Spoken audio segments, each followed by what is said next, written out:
Olá pessoal, beleza? Eu sou Adelmo Souza, estamos aqui no programa Alta Frequência. Seja muito bem-vindo ao meu canal. Hoje falaremos sobre o cânon judaico, né? Por que o livro de Macabeus não entrou? Quem foi que os sábios que estavam ali no cânon? Quem redigiu realmente essas escrituras? E é isso aí, a Taná. Então vamos falar um pouco sobre isso. Já voltamos.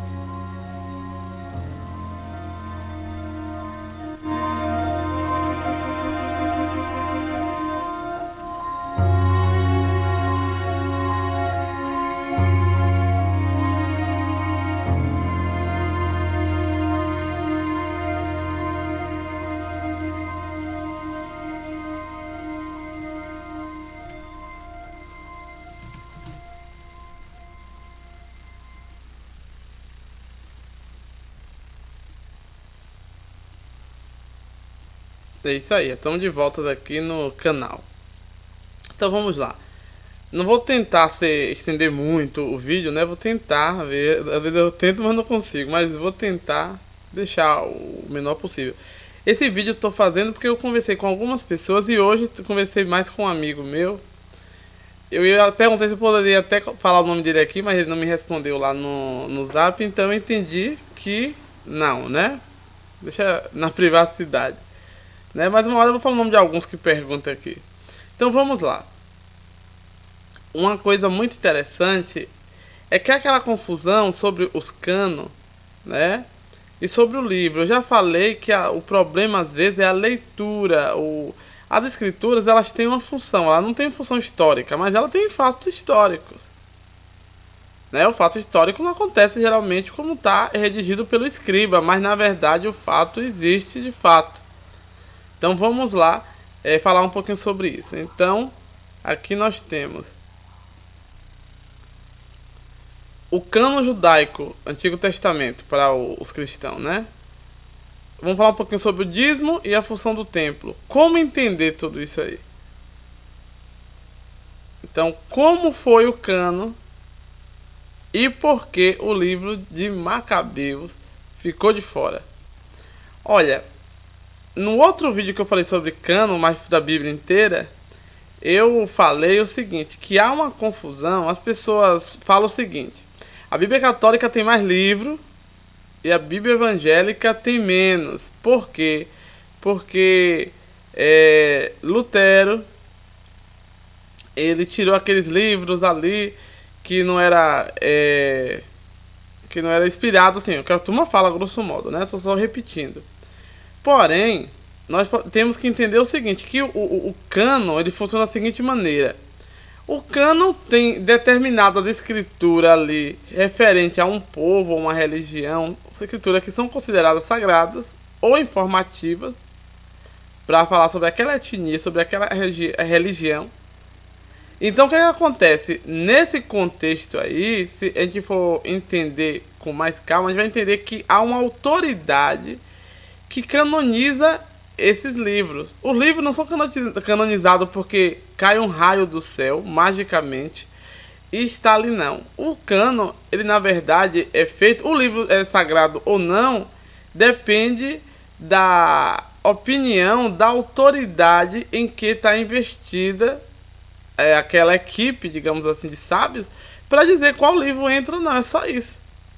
No caso do Novo Testamento, nós temos aí a igreja como organização que fez isso, né, através dos pais da igreja, através de vários concílios.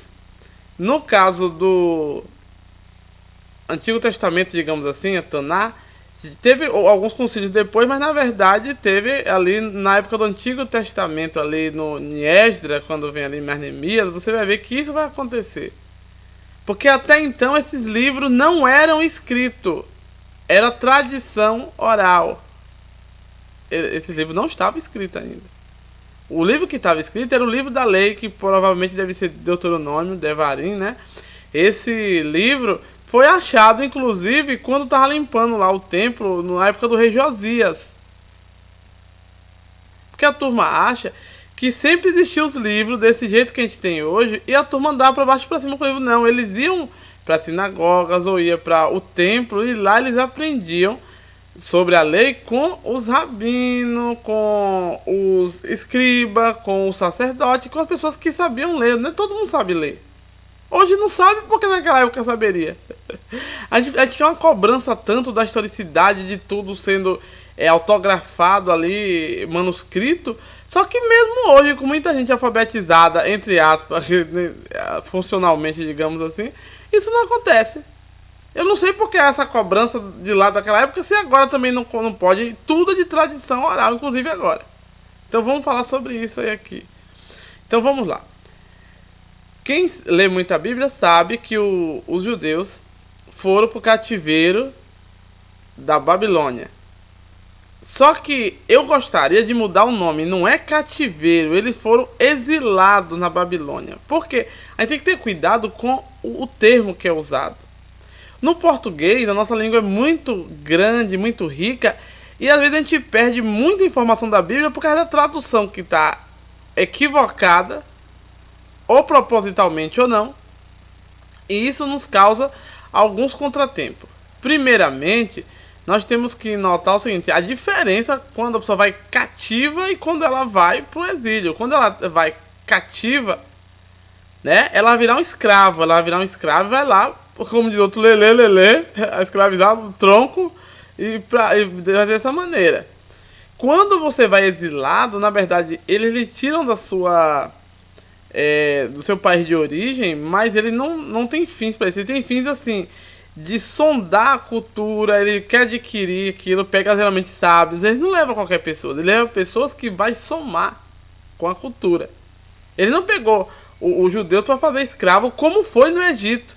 No Egito foi eles foram para ali para o cativeiro egípcio, mas para a Babilônia já foi diferente. É por isso que da Babilônia tem uma resposta bem diferente e vai influenciar totalmente a cultura judaica, ou hebraica, digamos assim, de todo Israel. Então vamos lá. Então o Jeremias já tinha já pregado sobre isso, ele era o profeta, tinha profetizado os oráculos de Deus. Como eu falei, tem gente que não sabe o que é oráculos. Uma hora eu vou falar um vídeo todinho sobre oráculos para vocês entenderem. Então o oráculo de Deus, de Yahvé, né, digamos assim, oráculo de Jeová, pronto, fica mais fácil para vocês, que é Yahweh.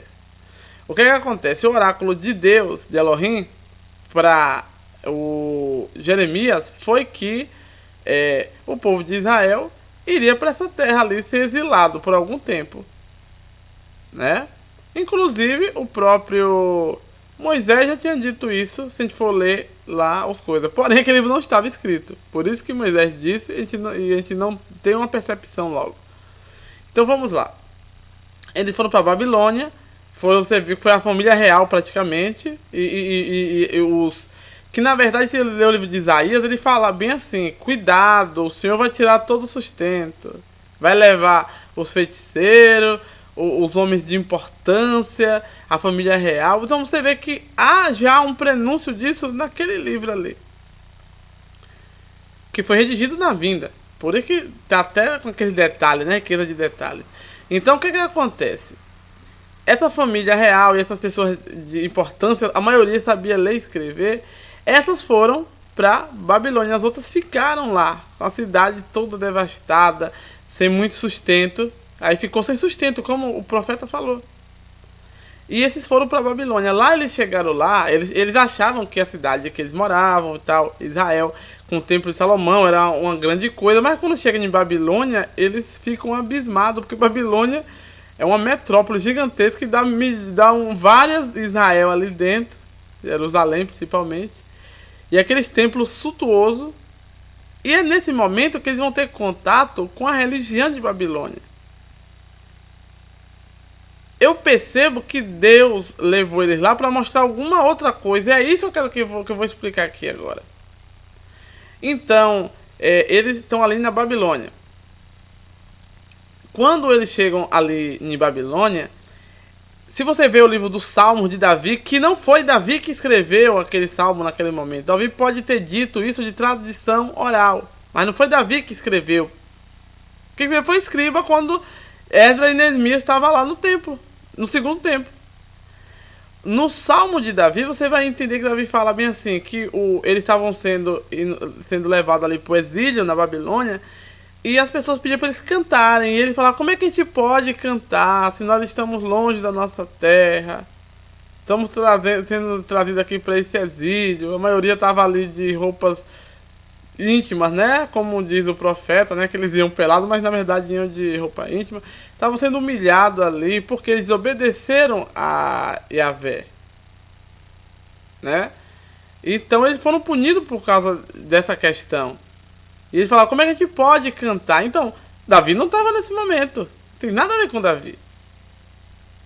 É por isso que eu vou explicar como é que funciona essa escritura. Outra questão é que a mentalidade dos judeus até aquele momento, o judaísmo é didático, né? Por quê? Porque eles são nômades. Deus não vai botar, vamos filosofar. Por isso que eu falo, o helenismo, ele cria um problema. É ruim ou bom, não sei, mas ele cria um problema em todas as nações, porque essa racionalização demais, esse pensamento demais, essa lógica demais, essa questão platônica aristotélica, ela bagunça às vezes. Se você for por esse sentido, você não vai entender o texto bíblico. Então o que acontece? Os judeus, eles achavam que Deus, ele morava onde? Deus morava primeiramente, Deus morava ali na montanha, né? Deus morava ali na montanha de Deus. Isso aí você vê lá no livro do Êxodo, você vai acompanhar, ter essa ideia. Deus é o Deus das montanhas, porque os patriarcas, eles tinham essa ideia que os deuses moravam na montanha porque eram lugares altos. Então ele estava sobre a humanidade ali que foi criada. Então essa é a mentalidade. E não há nada maior do que o Elohim. Que eu já expliquei que Elohim é a força, são as forças. É o que transformaram em deuses os outros. Tipo assim, Baal, deus do trovão. Asherá, deus da fertilidade. Né? A Astarote. O outro lá é Quemos, Dagon. Então cada um tinha uma função. Quando o Abraão, que morava em Babilônia já anteriormente esse exílio, que ele era de Ur dos caldeus, é o mesmo território babilônico, né? O que acontece? Quando Abraão saiu de lá, Abraão saiu com essa ideia já formada. Ele falou, não, peraí, ainda tem isso aí, tá errado. Isso tudo é promovido por uma força só. É por isso que eu falei que podemos comparar até com a mentalidade até das religiões afro. Aquela ruma de forças e não deuses. Porém, dentro do judaísmo, o Abraão desenvolveu essa ideia de que todas aquelas forças não eram várias forças diferentes, era um só que promovia tudo aquilo, que é Elohim. É por isso que Elohim é um plural, é porque todas aquelas ações, porque na linguagem hebraica a maioria das coisas são verbo, tudo é verbo. Tipo assim, se eu falar El Shaddai, que é o Deus Todo-Poderoso, o próprio Shaddai, vai ter a raiz do verbo lá, sempre vai ter, o que é o Shad, né, que é o que dá sustento, o que amamenta, digamos assim, tudo vai ter uma raiz. nenhum verbo. Porque é tudo uma ação. É por isso que o nome de Deus é YHWH e o de Rei Vav-Rei, que é eu serei quem eu quiser ser, eu sou quem eu sou, tanto faz. É uma ação. Então é um verbo. Então eles achavam que esse Deus ele ficava só no monte e depois no tabernáculo. Ele desceu para tabernacular com as pessoas, para conviver com eles naquela coisa. E depois foi para o templo quando Davi leva aquela arca para lá. Só que os profetas, como eu falei, eles trabalham nessa linha. Os profetas eles aparecem quando há uma necessidade de reavivar a fé no Deus. Então o que acontece? Nós temos ali agora a figura de quem? De Ezequiel. Ezequiel começa a trazer o oráculo e mostrar ali, ainda mais Ezequiel, que ele é uma figura tanto sacerdotal como uma figura profética, né? É tipo o mesmo esquema lá do Samuel. Então ele estava próximo das pessoas, ali o menino. Ele não foi como Daniel, exilado, mas foi para um lugar bom. Ele foi um lugar ali na periferia, digamos assim, ali perto do rio Quebar. Então ele traz para reavivar essa fé em Deus essa visão dos querubins, né? Que ele estava ali no rio Quebar e começou a cair aquele arruma de raio, aquelas nuvens escuras. E ele começou a ver aquelas coisas claras chegando e ele percebeu que eram as rodas. E os querubins estavam dentro dessas rodas.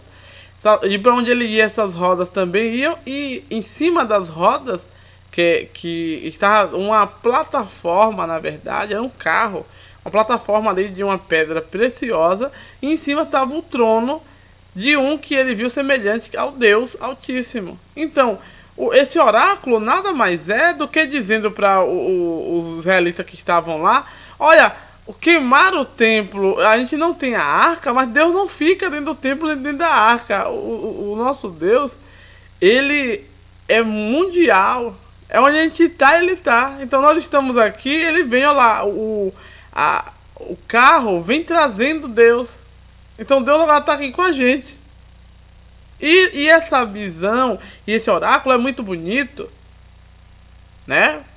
Por quê? Porque se você for prestar atenção, Jeremias deixou bem claro para os judeus, no livro de Macabeus e outros livros também, no próprio livro de Jeremias, só você ler com calma, você vai entender. Jeremias fala bem assim: olha, quem está dizendo que a Babilônia vai cair e que vocês não vão ser levados em exílio e vão voltar logo, é mentira. Vocês podem ir despreocupados. Deus que está permitindo isso. Então vocês vão para lá, façam família, plantem árvore, construam sua vida. Inclusive, diferente do cativeiro do Egito, no exílio da Babilônia, uns 70% da turma não voltou mais para a coisa. Você vê que o oráculo já vinha para eles voltar. Voltem, Deus quer restaurar o templo. Houve toda uma campanha para isso, o Zorobabel, né? O sumo sacerdote Josué. É essa questão que a gente tem que entender. Neemias ficou preocupado com aquilo. Então, primeiramente é isso aí. Vamos lá. Então já falei aí 2 assuntos em um, que eu estou resumindo. Como foi o cânone e por que o livro de Macabeus não entrou. Mas antes disso, vamos lá para baixo. A função do templo e da arca e o motivo de não existirem mais. Olha, isso aqui é uma conjectura minha. Vou fazer igual Paulo, digo eu, não o senhor. Né? São Paulo. Olha o que acontece. Como eu falei, a própria visão... eu não sei o que aconteceu para Jeremias mandar esquecer a arca. Esqueça tudo isso aí.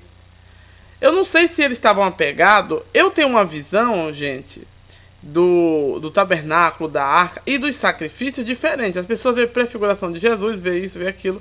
Eu vejo diferente. Na minha visão, o Moshe, né, que é o Moisés, pra mim não importa se Moisés existiu ou não. Eu sei que existiu sim alguém com essa função e que veio do Egito, que fez aquela passagem do povo. Se teve todo esse miraculoso, isso aí pra mim não importa. Porque pra mim o que importa é a fé. Isso que eu tô falando sempre pras pessoas.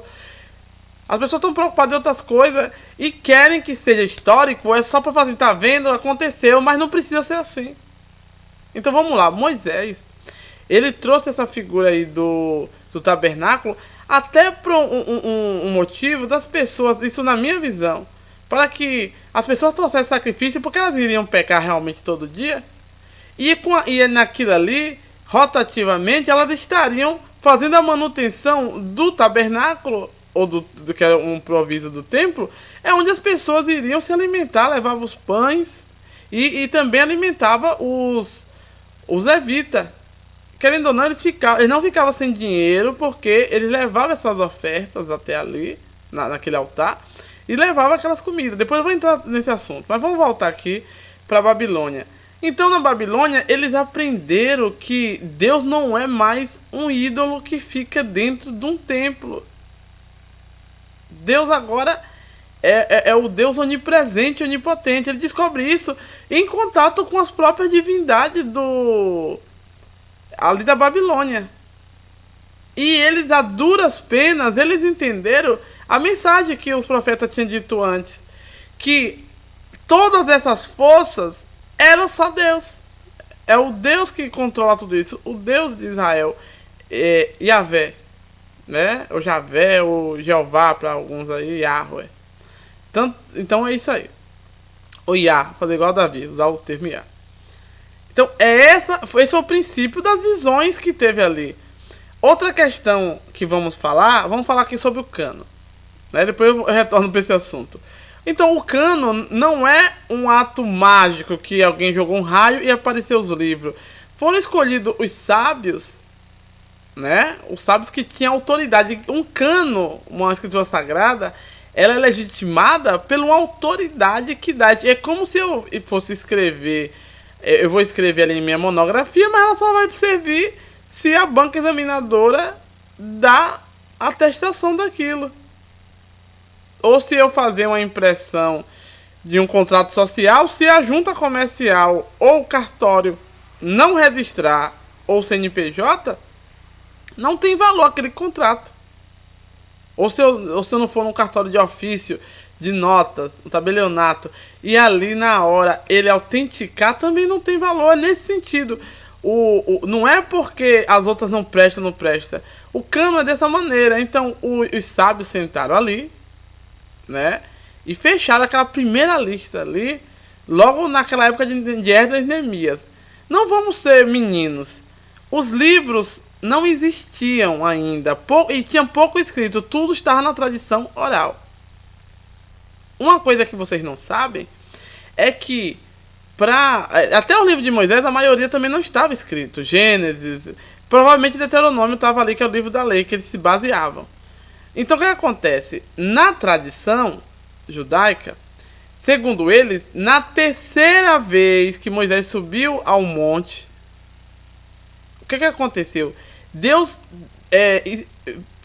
ditou para Moisés e falou para Moisés todos esses livros aí, de Gênesis a Malaquias. Porém, eles foram sendo revelados gradativamente durante a mudança do rei, do período de Davi, durante a revelação a alguns profetas, mas Moisés já havia recebido todos eles. É por isso que na hora do cânone botaram só esses aí, porque foi, segundo eles, dessa maneira. Essa é a tradição judaica. Eu vou botar aqui um vídeo de um próprio judeu falando, para que vocês entendam, né? Como eu botei da católica, o próprio padre. Então vamos lá, para vocês entenderem mais ou menos como é que funciona.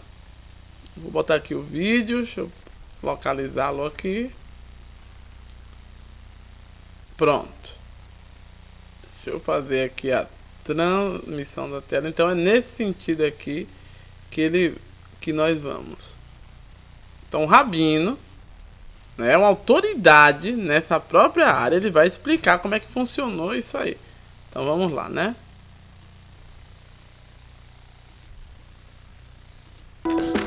O Tanakh, a Bíblia judaica, é composto de 24 livros que Anshei Knesset Agdolah, que os homens da grande Assembleia Judaica, eles fixaram como livros sagrados, que são os 24 livros que nós temos hoje em dia conhecido no Tanakh.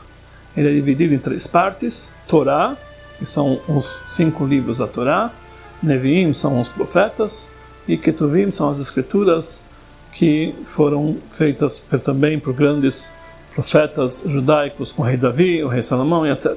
O livro do Macabeus, como toda a história dos Macabeus, foi posterior ao encerramento do Tanakh. Ou seja, Anshei Knesset Agdolah, os homens da grande assembleia, viveram no início do segundo templo. A história de Hanukkah aconteceu mais de 200 anos depois que o Tanakh já tinha sido selado, já tinha sido concluído.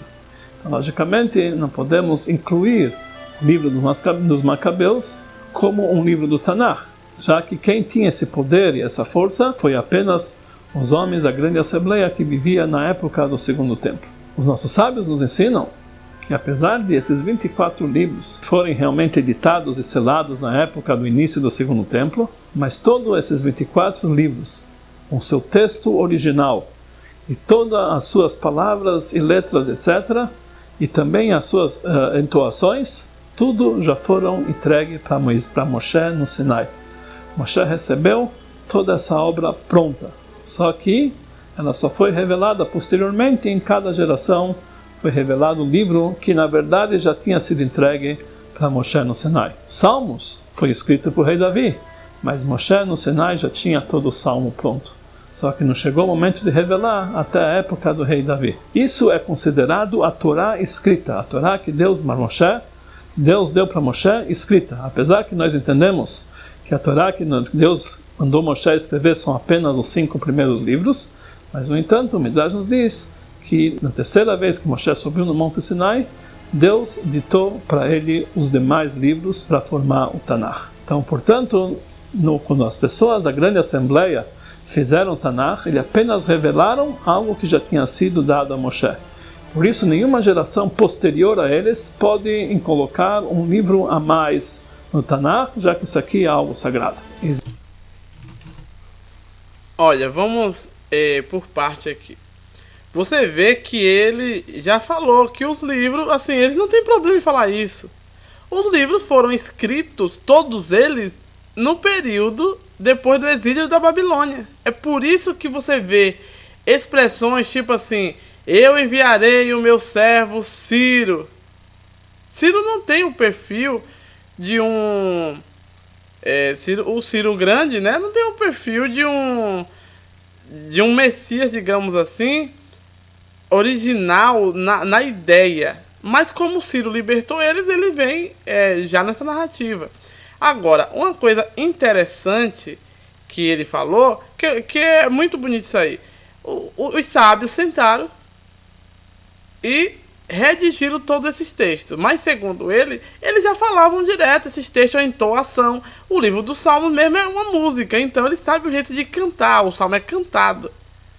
O Salmo foi revelado à população ali por Davi, mas não foi Davi que escreveu. Quem escreveu foi a turma, como está bem explicadinho aí por ele.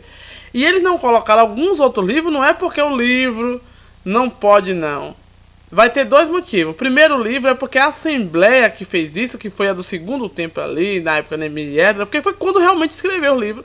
Acabou, então depois que eles sentaram, escreveram, todo mundo, os escribas escreveu todos esses textos de Gênesis ao Malaquias, então eles fecharam ali, não precisou mais fazer nada. Eles não querem abrir uma outra, assim, uma exceção para isso. Foi por causa disso que ele entrou. Esse é um motivo místico, digamos assim, para falar. Mas tem um motivo político também, porque o livro de Macabeus também não entra. O livro de Macabeus não entra no Taná, que ele chama de Velho Testamento, porque o livro de Macabeus, ele é assim. Os Macabeus é da linhagem, digamos assim, dos sacerdotes. Os Macabeus fez tudo pelos judeus que estavam lá na terra. Livrou, digamos assim, amenizou aquele problema com Seleuco, né? Com o menino Epifânio. Do Seleucidas. Então, ele resolveu Antíoco Epifânio, né? E aquela turma toda que queria helenizar ali a Judéia. Quem segurou a barra de tudo foi os Macabeus. E os Macabeus assumiram criou até a dinastia Asmoneia. Só que a maioria dos judeus que voltaram não apoiou eles, porque eles queriam que os Macabeus dessem de volta o trono para a família de Davi. E os macabeus entenderam que não era para dar mais, que já tinha encerrado aquilo. E eles que ficaram lá, a dinastia, que inclusive depois entra Herodes e a turma. E aí o que acontece? Por causa disso, um dos da tribo de Judá reivindicou isso. E esse foi um dos motivos porque não entrou. Motivo político. Não é porque o livro é herético, como falo, não. Pelo contrário, o livro dos Macabeus fala muita coisa ali. É bom ter um pouco de cuidado em falar isso. Esse dia uma pessoa falou, no livro do Macabeu fala que ele é um livro medíocre.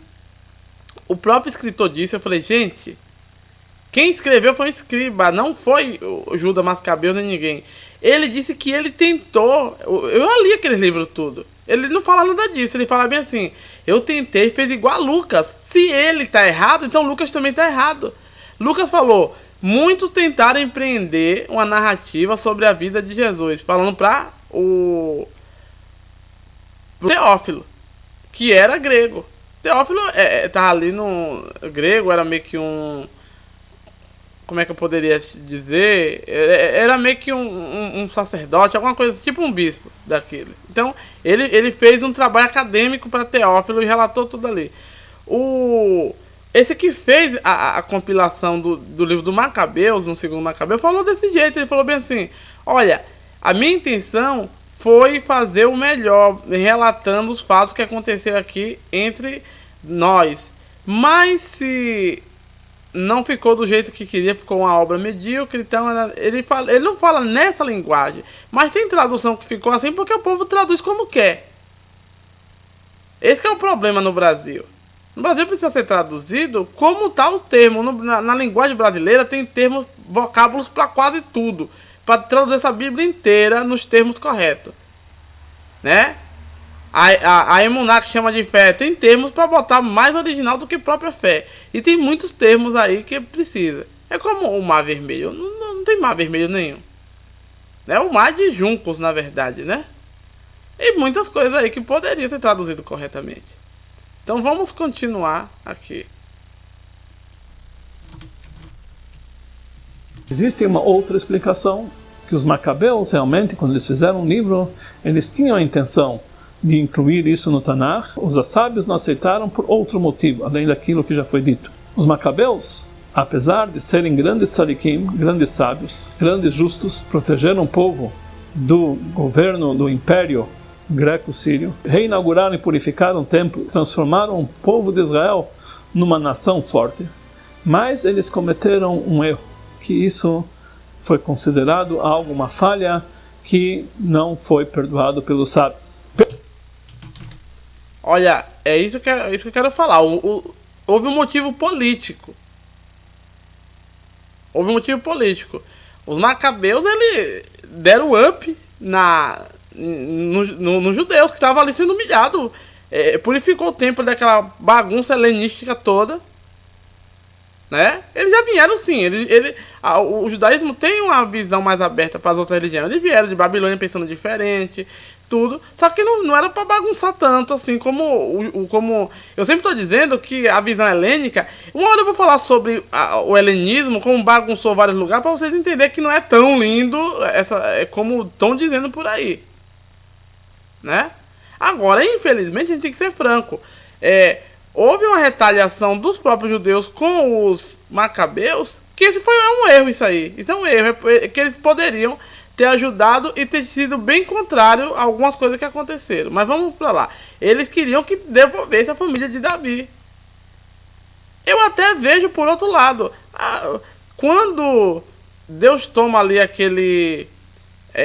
divide o rei de Salomão, ele não devolve mais não e acabou. Essa é a minha opinião. Eu sei que os judeus acham que vai vir o Messias da casa de Davi, que vai assumir, que é uma figura política, né? É um rei, um novo rei. Se vai ser assim, não é da minha conta. Eu não quero fazer essas coisas, mas só quero dizer que eles perderam muito, deveriam ter ajudado a turma Asmoneia ali, né? A dinastia, porque querendo ou não, desde quando eles voltam, quem está reinando, digamos assim, são os sacerdotes mesmo, a classe sacerdotal. E não mais a de Davi. Há uma idolatria assim a figura, né? Mas vamos lá. Lembrando que eu tô sempre dizendo que para os judeus essa figura de Davi não precisa ser uma figura histórica. Não abala a fé judaica Davi ser histórico ou não, ou ser só uma pessoa que não tinha todos aqueles atos miraculosos e que eles botaram como nome de Davi e que atribuíram atos mágicos miraculosos. Tá, então entende o que eu tô falando. Os judeus é tipo alguns católicos, não importa isso, é a tradição que funciona. Eu gosto disso porque a fé tá acima dos fatos. Então vamos lá. Pela Torá, o rei de Israel tem que ser descendente da tribo de Yehudá. Um Kohen não pode ser o principal rei de Israel. Quando os macabeus tiveram a vitória na guerra, conforme a ideia de vários sábios, eles deveriam, em primeiro lugar, fazer o império de Yehudá voltar à sua origem. Os descendentes do rei Davi, eles que deveriam assumir o trono, e não os próprios macabeus como fizeram. Por esse motivo, Rabi Yehuda Nassi, que ele foi o autor de todas as Mishnayot, o início do Talmud, não escreveu as leis de Hanukkah nas Mishnayot, porque ele, Rabi Yehuda Nassi, era descendente do rei Davi. Ele demonstrou seu protesto perante os macabeus, omitindo seus ensinamentos da Mishnah. Pronto, eu gosto dos judeus de alguns católicos que eles falam na lata. Na própria Mishnah, em muitos locais, foram omitidos alguns ensinamentos, não é porque era errado, mentiroso, não. É porque ele, o que redigiu, o que estava com autoridade, era da tribo de Judá. E ele estava com raivinha porque não devolveu. E não devolveu mesmo, não, e acabou. O Macabeu não devolveu para a tribo de Judá o rei, porque eles acham que os Cohen, que ele fala, que é os sacerdotes, essa classe sacerdotal, elas não devem assumir o coisa, que é a tribo de Levi, digamos assim. Eles não deveriam assumir o rei, o reinado. Quem tinha que assumir era a tribo de Judá, só que eles não quiseram, porque a tribo de Judá não fez nada e foi eles que fizeram. Se ficou tudo bagunçado por causa da outra tribo, então eles acharam que poderia ser um reinício, um recomeço. E eles não devolveram. Você também não devolvia, não. É assim que funciona, né? Mas é nesse sentido. Mas eu gosto deles porque são realistas. Aí ele falou, não, por causa disso, o menino Yehudá lá, ele fez um protesto. Ele protestou, não, na Mishnah, talvez no Talmud também, eu não vou mencionar eles, porque eles não me deram, não deram a nossa tribo de volta, coisa. Tipo assim, uma briguinha de colégio. Você vê aí que é partidarismo. Querendo ou não, tem o saduceus, os fariseus, cada um pensa diferente. Um aceita a reencarnação e a ressurreição, e o outro não aceita nada de tudo material, como tá ali na coisa. Então vamos lá. No entanto, posteriormente no Talmud, aparecem todas as leis de Hanukkah e toda a história dos Macabeus. E esse foi um dos outros motivos pelo qual o livro do Macabeus não pode ser considerado um livro sagrado, muito menos uma parte dos 24 livros do Tanakh que já tinha sido selado. Toda essa história do Macabeus, com certeza, foi uma história milagrosa. Nós vimos o milagre de Hanukkah, a presença divina, conforme o olhar de todo o povo judeu, conforme o olhar da Halachá. Realmente os Macabeus tiveram grandes méritos e devemos sempre olhar pelo lado positivo e pelas obras que eles fizeram. Realmente a festa de Hanukkah, nessa festa nós demonstramos a fé em Deus e o domínio da luz sobre a escuridão. Então com certeza nós devemos apenas lembrar e seguir o lado positivo dos Macabeus, que realmente isso foi o ensinamento que eles deram para nós, para todas as gerações, o domínio da luz sobre a escuridão, o domínio da pureza sobre as impurezas, transformar o mundo num local iluminado com a luz divina, para receber dentro dele a presença divina em todos os momentos.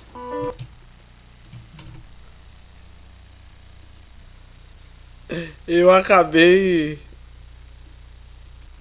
não botando a imagem, só o áudio, mas vocês entenderam aí o que ele falou. Que há uma coisa interessante aí no Macabeu, que esse ensinamento, por quê? Porque eles são da classe sacerdotal. Essa questão, não só material, mas a questão espiritual, eles trouxeram, eles revigoraram ali os judeus, tirando só daquele mundo só materialista, E falando sobre essa questão das trevas vencendo a luz, sendo que antes tudo era só Deus que fazia. Não é que o Macabeu tirou essa ideia, eles eram helenizados, não era isso, não, pelo contrário, os Macabeus, só que os Macabeus eles vieram ali com calma.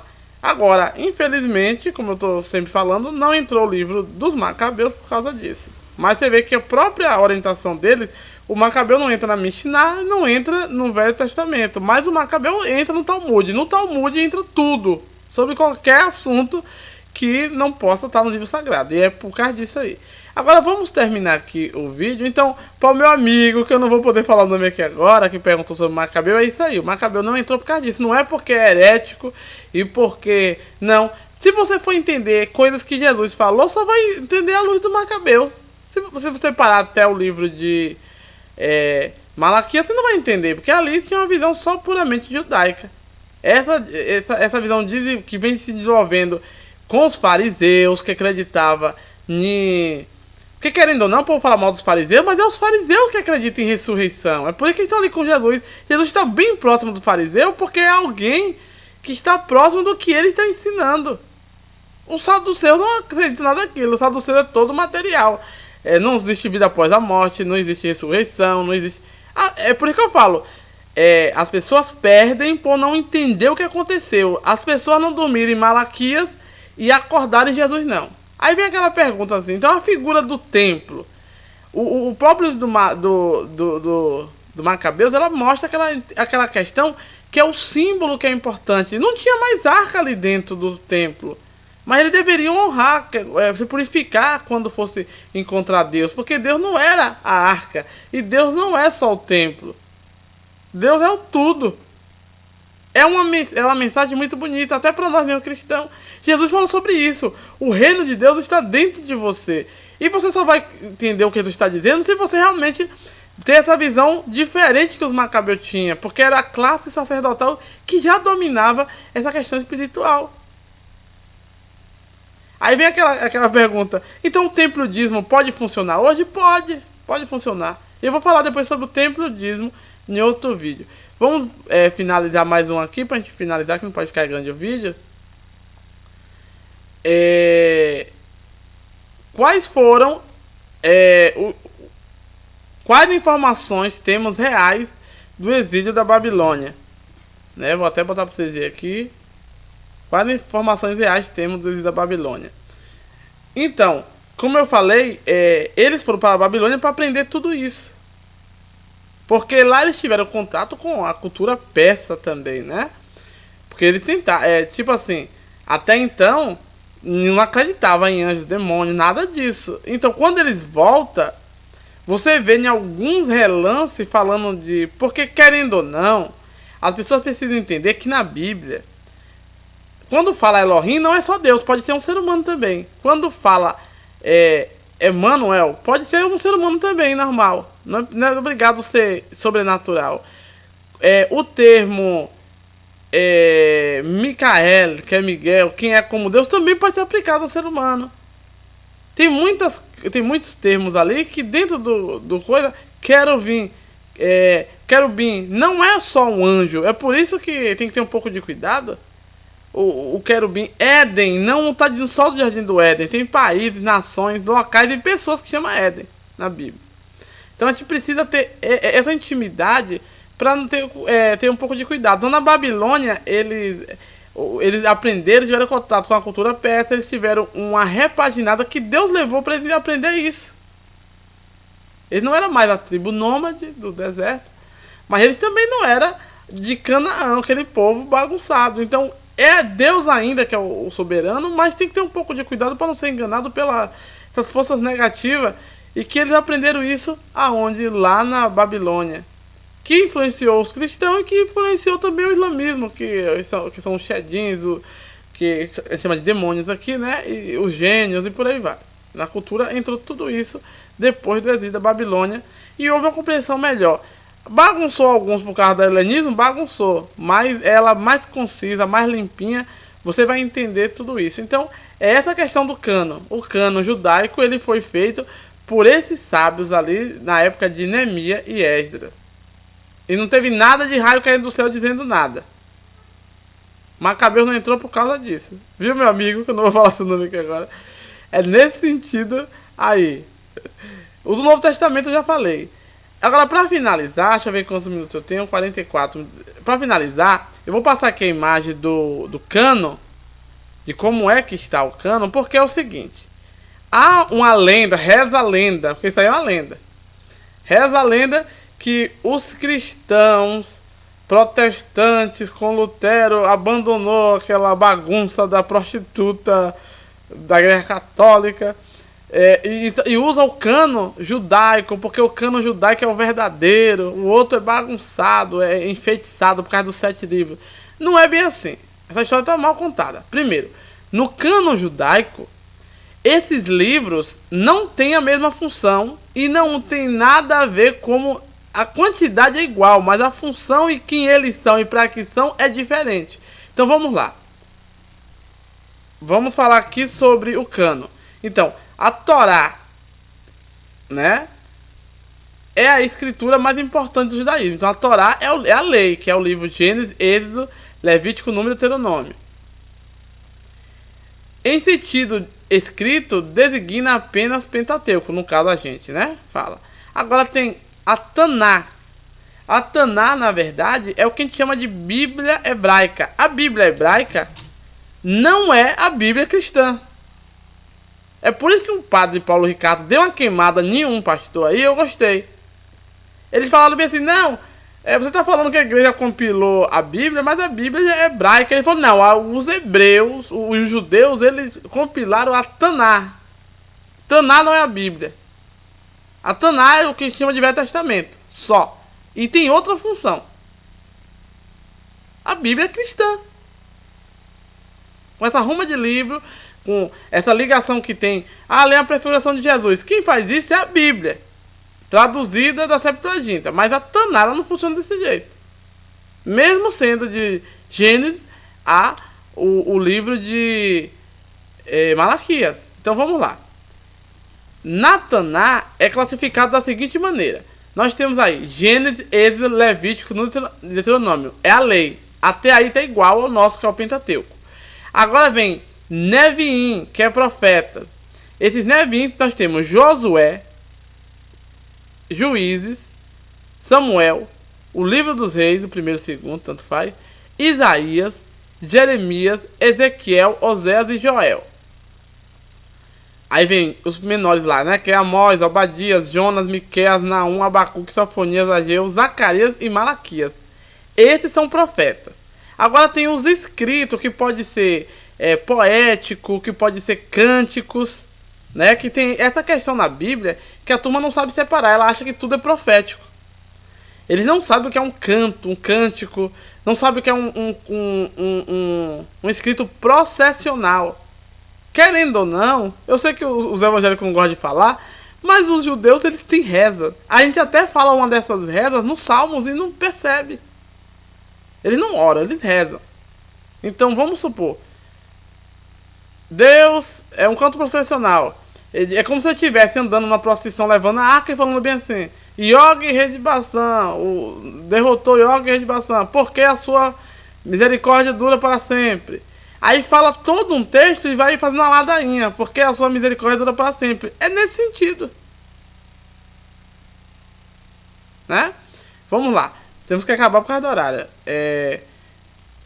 Então, agora tem os escritos. Que os escritos pode ser músicas, cânticos, entoações, como ele falou. Salmo, né? Jó, né? Provérbios, Ruth, Cântico dos Cânticos, Eclesiastes, Lamentações, Esté, Daniel, Esdras, Neemias e Crônica. Aí alguém fala, mas Adelmo, que loucura é essa? O livro dos reis está em um lugar e o livro das crônicas está em outro? Para vocês verem que o livro dos reis e o livro das crônicas não tem a mesma função. O livro dos reis é profético porque foram assuntos que foi profetizado antes de ir para o exílio. Já o livro das crônicas, ela é uma repaginada digamos que eles estão ali explicando o que foi dito pelos profetas. É por isso que nenhum fala que Deus incitou a Davi e outro diz que foi Satanás. Tá entendendo que se você não souber o que está na Bíblia, você fica perdido? O livro de Salmos é atribuído a Davi, mas não é Davi que fez todos. Provavelmente Davi fez muito pouco daquele cântico ali. E Davi não escreveu nenhum, era só cantado por Davi. Não era Davi que escreveu. Ah, não, mas por que foi atribuído? É porque é atribuído à escola de Davi. Vocês não sabem o que é isso. Tem que entender o que é uma escola de Davi. É como assim, eu sou da Igreja Batista ali. Então, atribuído a uma coisa que eu faço, que vai atribuir à escola batista, porque eu tenho um pouco da doutrina. Mas eu não fui o primeiro que escreveu aquilo. É nesse sentido. São os seguidores, na verdade, ali, do cântico que Davi expressava, né? Mas o cântico de Davi não tem nada a ver. Tem coisa ali que você vê que Davi não escreveu de jeito nenhum, porque Davi não estava na Babilônia, Davi não estava em época nenhuma daquelas, de muitas coisas que aconteceram ali. Davi já tinha morrido. Mas são os remanescentes da cultura, daquele tipo de cântico que Davi tinha, né? Temos aí o livro de Daniel, que não é profético. Daniel provavelmente está falando mais da Grécia do que da própria Babilônia. Aí os evangélicos endoidam. Não pode. Pode ser sim. É o de Ezequiel que está falando lá na Babilônia. O Daniel está usando a figura da Babilônia para falar da Grécia. Você está entendendo como tem que ter cuidado? É por isso que fica essa confusão. Ah, não, o cano foi igual. Mentira. O cano foi assim porque Lutero quis tirar mesmo. Lutero falou, achou que não era importante. Na verdade, isso quem está dizendo sou eu. Que é uma opinião minha. Na verdade, Lutero pensou que se tirasse esses livros e as imagens, até os judeus iam ter uma visão diferente de alguns cristãos. Na verdade, não teve. Ele ficou com ódio e começou a perseguir judeu também. Porque, na verdade, o judeu não estava se importando com as imagens de lugar nenhum. Porque a idolatria de imagem no judaísmo é bem diferente. Porque se for olhar por esse lado, tinha na arca uma imagem. Tinha lá os querubins, que é a imagem, querendo ou não. E tinha a serpente de Moisés. Só que ela não era adorada como deuses, como hoje em dia em alguma liturgia, homilia, pode ser que sejam adoradas, né?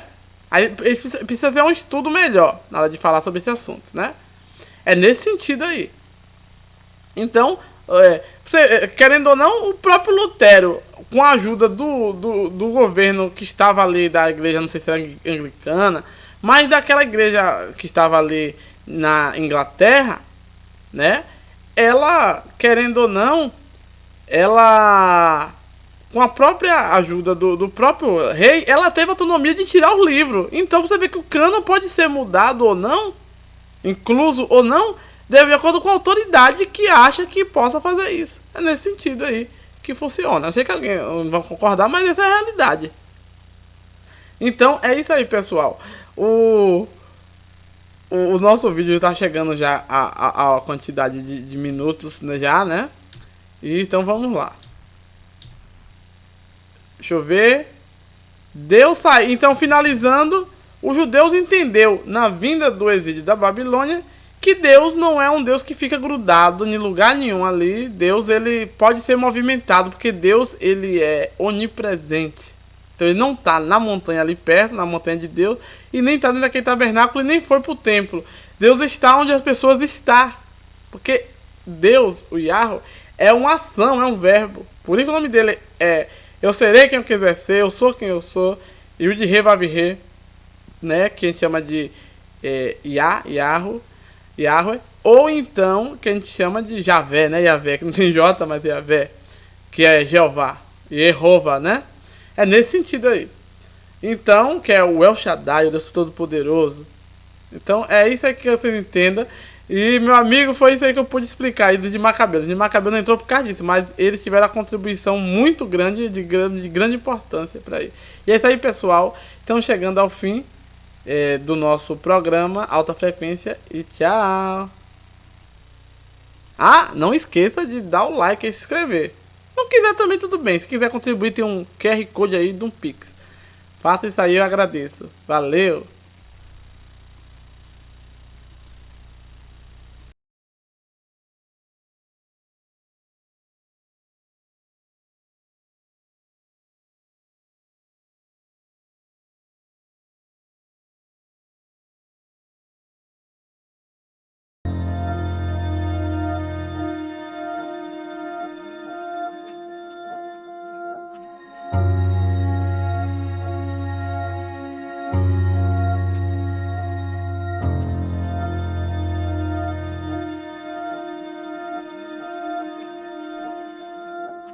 Tchau.